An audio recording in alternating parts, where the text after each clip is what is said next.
दोस्तों, आज मैं आपको Pakistan film industry, drama industry और स्पेशली थिएटर इंडस्ट्री से जुड़े हुए ऐसे फनकार के बारे में बताने जा रहा हूं जो एक्टर हैं, डायरेक्टर हैं, राइटर हैं, प्रोड्यूसर होने के साथ साथ शायर भी हैं। उनका शुमार बरसगीर के कामयाब कॉमेडियन में होता है और बरसगीर पाक हिंद में उन्हें स्टेज ड्रामों का बेताज बादशाह भी कहते हैं। जी हाँ दोस्तों, बात करने जा रहा हूँ, आपको बताने जा रहा हूँ उमर शरीफ साहब के बारे में। ये शेर वाला मुंह ही नहीं है बेटे, यहाँ तो लगेगा रेगमाल। मैं आँख खोल जरा तू सुन मेरी, मैनू मार गई चुप तेरी कढोला कढोला। देखें, इनके अंदर एक वाइफ किराए पे रहती है। अदाकार सदाकार उमर शरीफ 19 अप्रैल 1955 को कराची के इलाका लियाकताबाद में पैदा हुए हैं। आपका असल नाम मोहम्मद उमर है। उमर शरीफ साहब की उम्र अभी सिर्फ 5 साल ही थी कि आपके वालिद मुहतरम का इंतकाल हो गया और आपकी वालदा ही ने आपको वालिद और वालदा का प्यार दिया।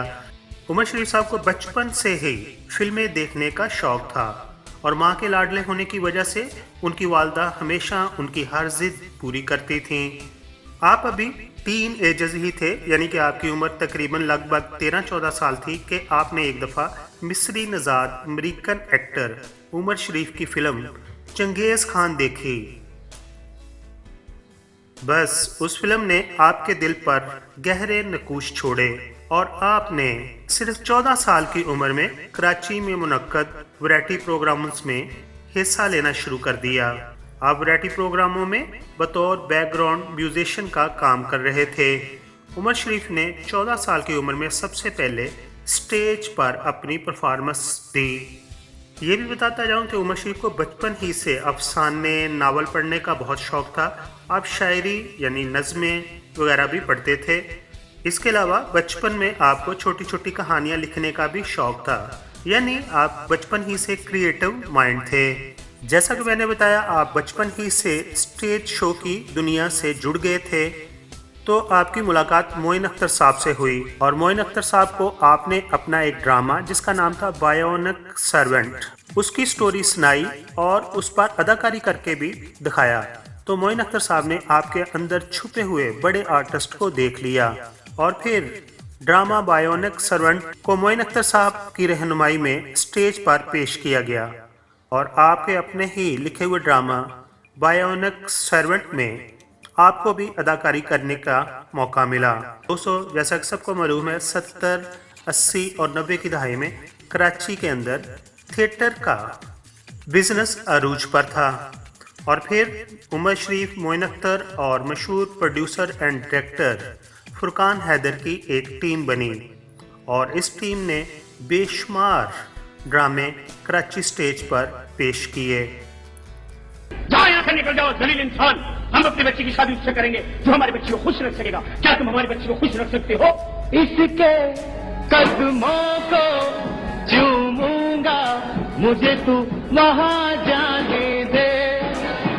उमर शरीफ साहब को पाकिस्तान टेलीविजन सेंटर कराची पर भी सबसे पहले मोइन अख्तर साहब ही लेके आए थे और उन्होंने 50-50 में भी एक अहम रोल अदा किया था। उमर शरीफ साहब ने कई एक स्टेज ड्रामे लिखे और फुरकान हैदर ने उनको प्रोड्यूस किया और आपके वो ड्रामे 80 की दहाई में वीडियो कैसेट पर पूरी दुनिया के अंदर देखे जाने लगे और आपको मुल्की सतह पर तो शोहरत मिल ही चुकी थी, लेकिन ऑडियो और वीडियो कैसेट की वजह से आप पूरी दुनिया में जहाँ जहाँ उर्दू बोली जाती थी, हिंदी बोली जाती थी या उर्दू समझी जाती थी, आपको लोग जानने लगे, पहचानने लगे और पसंद करने लगे।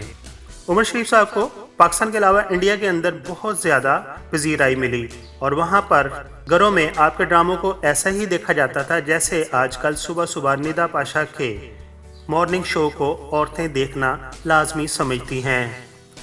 And one day Ammi told me that there is one television play that you have to see, and she introduced me to a play called Bakra Kishto Pe. बाद में आपकी टीम के मेंबर मोइन अख्तर साहब पाकिस्तान टेलीविजन पर मसरूफ़ हो गए और उसके अलावा वो बैनुल अक़वामी प्रोग्राम्स की मेज़बानी करने लगे और उन्होंने स्टेज ड्रामा को किसी हद तक खैरबाद कह दिया और मोइन अख्तर साहब ने ही कहा था कि अभी कराची स्टेज को मोइन अख्तर की नहीं बल्कि उमर शरीफ की ज़रूरत है। ये मोइन अख्तर साहब का उमर शरीफ साहब के लिए बहुत बड़ा कॉम्प्लीमेंट था। दोस्तों अब बात करते हैं उमर शरीफ साहब के चंद मशहूर स्टेज ड्रामों की। तो उनके नाम कुछ इस तरह हैं: बुढ़ा घर पर है, बकरा किस्तों पर, मुंह मजाक न कर, वलीमा तैयार है और मुन्नी बदनाम वगैरह स्टेज ड्रामा शामिल हैं। दोस्तों उमर शरीफ साहब अपने जब स्टेज करियर के अरूज पर थे तो उन्हें सबसे पहले 1986 में फिल्म हिसाब में कास्ट किया गया और उसके बाद वो कराची से लाहौर शिफ्ट हो गए। आपने लाहौर में आकर कई एक बेहतरीन फिल्मों में अपनी अदाकारी के जौहर दिखाए। आपकी चंद फिल्मों के नाम कुछ इस तरह हैं: कुंदन, आग ही आग, गुंडा राज, अवारगी, दुश्मनों के दुश्मन,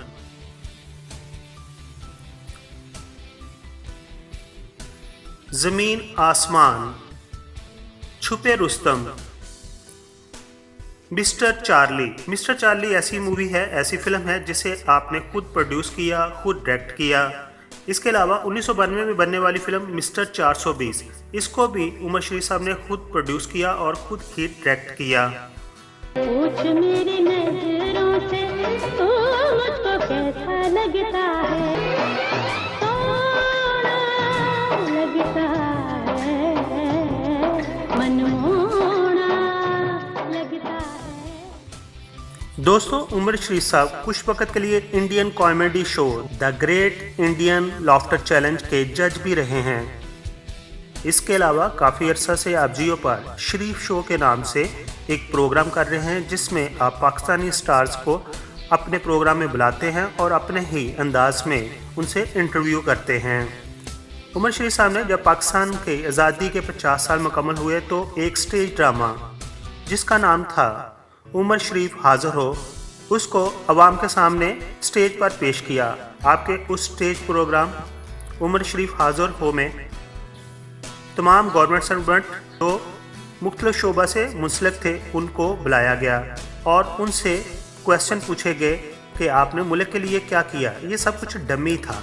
और आपके उस ड्रामा उमर शरीफ हाज़िर हो को बाद में वकला की एसोसिएशन ने नोटिस भी दिया था और कहा था कि उन्होंने वकीलों की तौहीन की है। अब मैं आपको बताता हूं कि उमर शरीफ साहब ने कौन कौन से अवार्ड हासिल किए हैं। तो 1992 में आपने जो फिल्म बनाई थी मिस्टर 420, इसके लिए आपको best actor and director category के लिए नेशनल अवार्ड से नवाजा गया। इसके अलावा आप 10 निगार अवार्ड और 3 ग्रेजुएट अवार्ड हासिल कर चुके हैं। हुकूमत पाकिस्तान ने उमर शरीफ साहब की खिदमत को सराहते हुए उन्हें तमग़े इम्तियाज़ से भी नवाजा है। दोस्तों अब आखिर पर बात करते हैं उमर शरीफ साहब की अज़दवाजी ज़िंदगी की। आपने पहली शादी मोहतरमा दीबा से की है और दीबा साहबा से आपके 2 बेटे जवाद और फ़वाद हैं, जबकि एक बेटी हिरा उमर हैं।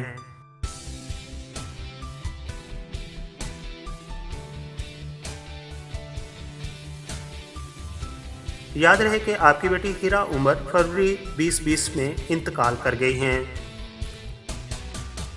आपने दूसरी शादी उस वक़्त की जब आप लाहौर के अंदर मुख्तलिफ फिल्मों को प्रोड्यूस कर रहे थे, डायरेक्ट कर रहे थे। तो पीटीवी की एक खूबसूरत अदाकारा शकीला कुरैशी ने आपके साथ एक फ़िल्म में काम किया। आप दोनों एक दूसरे के इतने करीब आ गए कि दोनों ने शादी कर ली, मगर ये शादी ज़्यादा देर तक ना रह सकी और दोनों के दरमियान तलाक हो गई। आपने तीसरी शादी मशहूर मॉडल ज़रीन गज़ल से की है। दोस्तों उमर शरीफ हमारे मुल्क का कीमती सरमाया हैं और हमारे मुल्क का फ़ख्र हैं और हम उनसे कह सकते हैं उमर शरीफ साहब हमें तुमसे प्यार भी है और हमें तुम पर नाज भी है। मेरे पास उमर शरीफ साहब के बारे में जो मालूमात थी वो मैंने आप तमाम दोस्तों के साथ शेयर कर दी। अगर इसके अलावा किसी के पास कोई ऐसी मालूमात हो और वो हमारे साथ शेयर करना चाहे तो कमेंट बॉक्स में प्लीज़ अपनी राय का इजहार कीजिए। दोस्तों दूसरे चैनल की तरह मैं शुरू में नहीं कहता कि मेरे चैनल को सब्सक्राइब कर दीजिए, लेकिन अभी आपने वीडियो मुकम्मल तौर पर देख ली है। अगर पसंद आई हो तो मेरे चैनल को सब्सक्राइब कर दीजिए। आपका बहुत बहुत शुक्रिया।